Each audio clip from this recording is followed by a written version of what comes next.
सूर्यवंचा नाम का एक यक्ष था।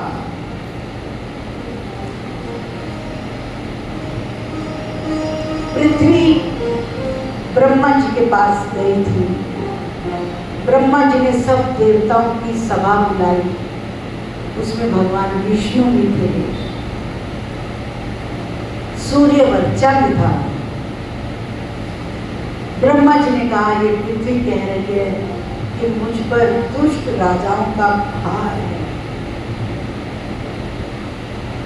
पृथ्वी देखो कितना सब कुछ सहन कर रही है, हम सबको उठाए हुए हैं, लेकिन जब राजा को पृथ्वीपति कहते हैं, पृथ्वीपति, जो राजा दुष्ट होता है ना, जब वो पृथ्वी को भारी लगता है। और उस समय सब अभिमानी और दुष्ट राजाओं का बोलबाला हो गया था। ब्रह्मा जी ने भगवान विष्णु को कहा, सब देवताओं को कहा कि आप सब पृथ्वी पर प्रकट होना विभिन्न रूपों में और पृथ्वी का भार दूर करना, प्रभु प्रेमियों को आनंद देना। भगवान आप माधुरी लीला भी करना, ऐश्वर्य लीला भी करना और पृथ्वी का भार दूर करना। सूर्यवंचा एकदम से उठे सभा में, कहने लगे, पृथ्वी का भार दूर करने के लिए इन सबको जाने की क्या जरूरत है? मैं अकेला ही काफी हूं। बड़े अभिमान भरे शब्द कहे। उसके ये अभिमान भरे शब्द सुनकर ब्रह्मा जी कहने लगे कि तुम युद्ध में भाग ही न ले सकोगे, युद्ध से पहले ही तुम्हारा शीश कटेगा। ये बात सुनकर के सूर्यवंचा का अभिमान एक बार दूर हुआ। सामने भगवान विष्णु खड़े थे, उनके चरणों में गिर गए। भगवान, ये तो मैं निंदा का अधिकारी बन जाऊंगा, युद्ध में भाग नहीं ले सकूंगा। भगवान का ब्रह्मा जी ने कहा है तो शीश तो तुम्हारा युद्ध से पहले ही कटेगा, लेकिन मैं साथ में वरदान देता हूँ,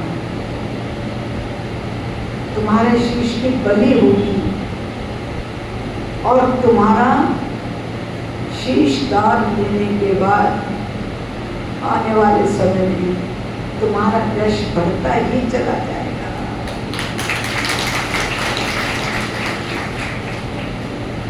देवियों ने एक घटना और सुनाई वहां पर कि जब ये महिसागर संगम पर था और भीम के साथ इसका युद्ध हो गया था। भीम को ये सागर में फेंकने जा रहा था।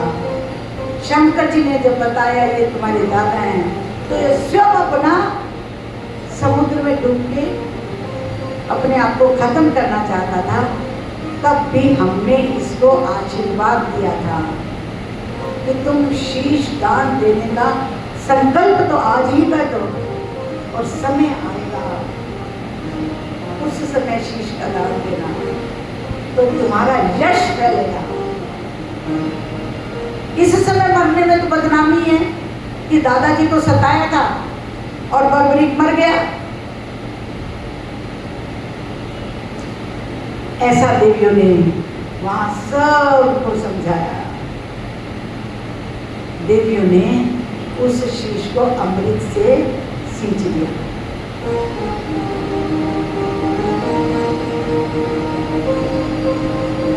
अमृत से सींचने के बाद वो शीश मुस्कुराया, बिल्कुल जैसे जीवित शीश हो गई। ऐसे उसके अभाव हो गई और वहां पर सामने चूड़धार पर्वत था, वहां स्थापित कर दिया गया। उसके 3 बाणों पर शीश को स्थापित कर दिया गया। महाभारत का युद्ध हुआ। युद्ध में पांडव विजयी हुए। पांडव अपनी अपनी सब पांडव अपनी अपनी बड़ाई कर रहे थे कि मैंने फलाने योद्धा को मारा तो जीते, फलाने योद्धा को मारा तो जीते। अब वास्तव में ये युद्ध किसने जीता, ये निर्णय पांचों पांडव चाहते हैं। और पांचों पांडव भगवान कृष्ण के पास आए, बोले आप बताइए हम पांचों में से कौन सबसे ऐसा वीर था जिसके द्वारा योद्धा मारे जाने पर युद्ध जीता गया। भगवान ने कहा देखो भाई मैं तो बता नहीं सकता, मैंने तो तुम्हारे सबके रण कौशल देखे नहीं, मैं तो रथ चलाने में लगा हुआ था, बस अपने रथ पर ध्यान था। अगर तुमको ये बात जाननी है तो जिसका ध्यान 10 दिशाओं पर था उसके पास चलो, और गोपो ने जो शिखर पर शीश रखा है, 10 दिशाओं का अगर तुम जो चाहो ज्ञान, 10 दिशाओं का अगर तुम जो चाहो ज्ञान, शीश शिखासन लगा कुरुक्षेत्र मैदान, शीश शिखासन लगा कुरुक्षेत्र मैदान। भगवान पहुंच गए। शीश ने हंसकर भगवान से पूछा अब आप मेरे पास फिर आए हैं आपके पास, बताओ मेरे को क्या आदेश है, क्या सेवा मैं करूं। इस पर भगवान मुस्कुरा करके बोले ये सब आए थे मेरे पास, इनकी बात का उत्तर हम तुमसे चाहते हैं कि यह महासमर किसने जीता। इस पर कृष्ण दिए मुस्काई, जय श्री श्याम जय जय श्री श्याम, सत्य बात तो हमें बताई, जय श्री श्याम जय जय श्री श्याम, महासमर को समझ न पाए, जय श्री श्याम जय जय श्री श्याम, निर्णय लेने को हम आए, जय श्री श्याम जय जय श्री श्याम, महासमर ये किसने जीता, जय श्री श्याम जय जय श्री श्याम, सत्य बताओ जो कुछ बीता, जय श्री श्याम जय जय श्री श्याम, सत्य बताओ जो कुछ बीता, जय श्री श्याम जय जय श्री श्याम, सत्य बताओ जो कुछ बीता। जय श्री श्याम जय जय श्री श्याम। श्री शीश अब क्या जवाब देते हैं, वो अमर शीश क्या जवाब देता है। युद्ध में जो हमने देखा, एक अकेला पुरुष, दाईं तरफ अलग रूप था, बाईं तरफ उसका अलग रूप था। बाईं तरफ उसके 5 मुख थे और दाहिनी तरफ 1 मुख था। बाईं तरफ 10 भुजाएं थी, दाहिनी तरफ 4 भुजाएं थी। बाईं तरफ जटा और चंद्रमा, दाहिनी तरफ मुकुट, गले में रुद्रों की माला और इधर में जयंती माला।